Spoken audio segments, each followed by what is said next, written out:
Jos sinulla ei ole ylimääräistä aikaa tai rahaa kampaajalla käymiseen, tämä Precon automaattinen hiuskiharin hoitaa sen puolestasi.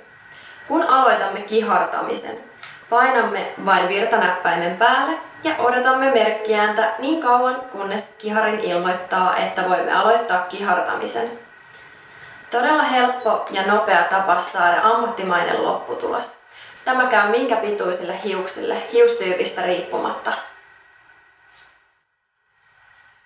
Ensiksi otetaan hiussuortuva. Asetetaan kiharin pystysuoraan lähelle tyveä, hiusten taakse. Painetaan vasemmanpuoleista painiketta niin kauan, kunnes hiukset ovat kääriytyneet kihartimen ympärille.